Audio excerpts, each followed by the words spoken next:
Hello everyone, this is Jiten Kumar Vishwakarma. Welcome to my channel एवन English spoken. दोस्तों, आज हम सीखने वाले हैं एक बहुत ही बेहतरीन स्ट्रक्चर जिसका नाम है on the pretext of. On the pretext of means होता है के बहाने।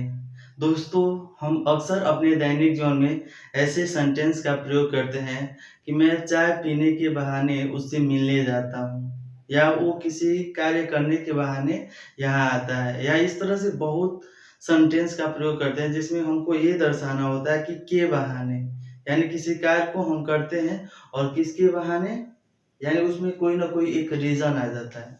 अगर इस तरह के सेंटेंस हमें बोलना हो तो इंग्लिश में कैसे बोलेंगे, यही आज हम लोग सीखने वाले हैं। ये बहुत ही बेहतरीन स्ट्रक्चर है दोस्तों, और इंग्लिश स्पीकिंग में अक्सर इसका प्रयोग होता है और बहुत सारे लोग करते हैं। तो आप भी इस प्रयोग को सीखिए, और जहाँ पे भी इसका ज़रूरत लगे आप खुद भी इसका प्रयोग करिए। तो चलिए देखते हैं इसका स्ट्रक्चर क्या होता है। इसका रूल होता है, सबसे पहले हमको एक सेंटेंस लगाना होगा। वह सेंटेंस किसी भी टेंस में हो सकता है, ठीक है। वह सेंटेंस जो है वो किसी भी टेंस में हो सकता है। यानी सबसे पहले एक सेंटेंस आएगा, उसके बाद आप क्या करेंगे, on the pretext of. On the pretext of, उसके बाद वर्ब का फोर्थ फॉर्म लगाएंगे।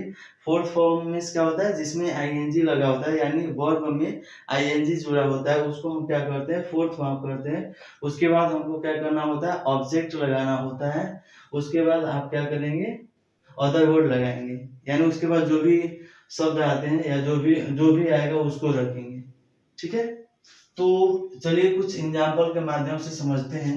उसने पैसा देने के बहाने मुझे वहां बुलाया था। यानी कोई व्यक्ति है, मैं अगर कह रहा हूँ कि उसने पैसा देने के बहाने मुझे वहां बुलाया था, यानी मैं वहां नहीं जा रहा था, या कुछ इस तरह के सेंटेंस हो, तो कैसे बनाएंगे, इसी स्ट्रक्चर का प्रयोग हम लोग करेंगे।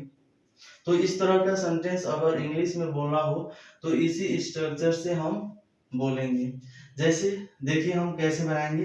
पहले एक सेंटेंस जो है कि उसने मुझे वहां बुलाया था, उसने बुलाया था ना, तो हम क्या कहेंगे, सबसे पहले इसको बुलाएंगे कि उसने मुझे वहां बुलाया था।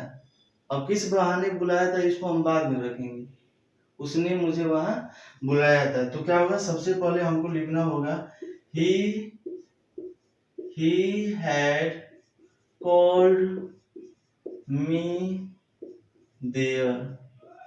उसने मुझे वहां बुलाया था, क्यों बुलाया था, on the pretext of, on the pretext of giving money, on the pretext of giving money। उसने पैसा देने के बहाने मुझे वहां बुलाया था, ठीक है।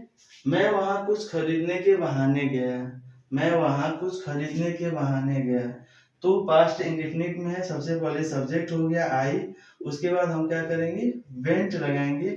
आई went there, I went there on the pretext of, on the pretext of buying something, buying something, on the pretext of buying something। I went there on the pretext of buying something। वो मेरे घर चाय पीने के बहाने आती है, वो मेरे घर चाय पीने के बहाने आती है। तो क्या होगा, she comes to my home, she comes to my home on the pretext of, on the pretext of taking tea, taking tea। वह चाय पीने के बहाने मेरे घर आती है। अगला सेंटेंस है, उसने अपना घर दिखाने के बहाने मुझे दिल्ली ले गया, ठीक है। पास्ट इंडेफिनिट में है, उसने मुझे दिल्ली ले गया। सबसे पहले इसको बनाएंगे, तो क्या होगा, ही took me Delhi, he took me Delhi on the pretext of, on the pretext of showing his house, show means दिखाना होता है, शोइंग हिज हाउस, यानी उसने अपना घर दिखाने के बहाने मुझे दिल्ली ले गया। अयांश रोज कॉलेज जाने के बहाने उस लड़की को देखने जाता है।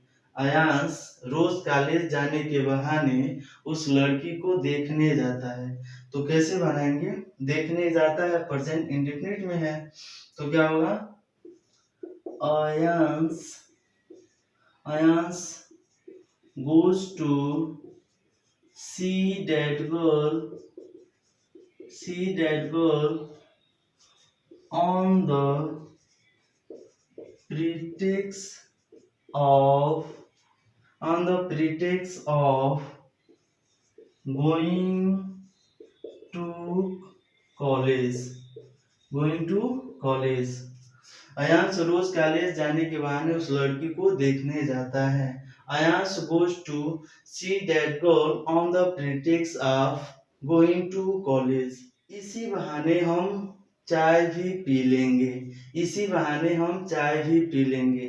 दोस्तों, इस तरह का सेंटेंस भी हम यूज करते हैं। इसी बहाने हम एक दूसरे को जान भी लेंगे, इसी बहाने हम आपसे मिल भी लेंगे। तो इस तरह का भी सेंटेंस प्रयोग होता है, ठीक है, जिसमें हम लोग बोलते हैं कि इसी बहाने मैं तुम्हें देख भी लूंगा, इसी बहाने मैं पिताजी से मिल भी लूंगा, इसी बहाने मैं तुम्हें पत्र भी लिख दूंगा, या कुछ भी हो, ऐसा सेंटेंस हम बोलते हैं कि के बहाने, है नहीं। तो इस तरह का सेंटेंस हमको बनाने के लिए यही स्ट्रक्चर होता है, बस थोड़ा सा चेंज हो जाता है। इसमें हम क्या करते हैं?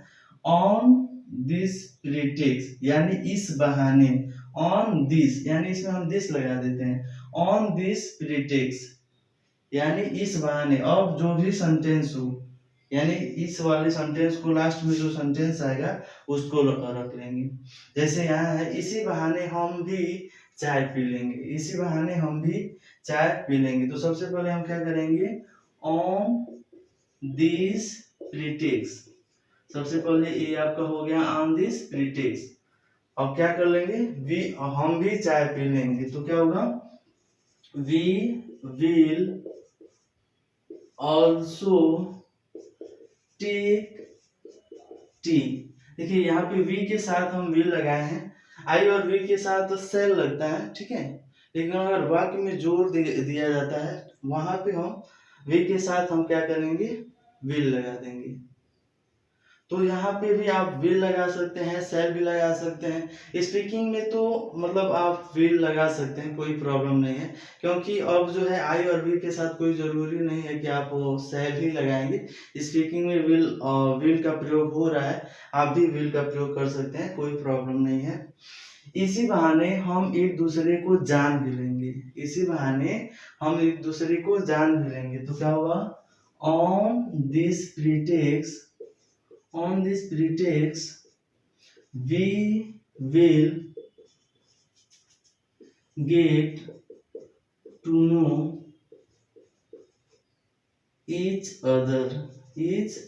एक दूसरे के लिए हम किसका प्रयोग करते हैं? each other। और get to know मतलब जान लेंगे। तो क्या होगा? on this pretext we will get to know each other।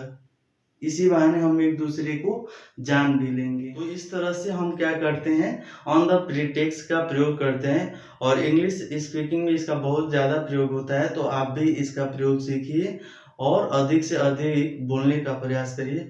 और कहीं पे भी कोई प्रॉब्लम होता है तो आप कमेंट बॉक्स में मैसेज कर सकते हैं, वहाँ पे आपको रिप्लाई दिया जाएगा। तो उम्मीद है आपको ये टॉपिक समझ में आया होगा। आज के लिए बस इतना ही, मिलते हैं अगले वीडियो में। Thanks for watching my video.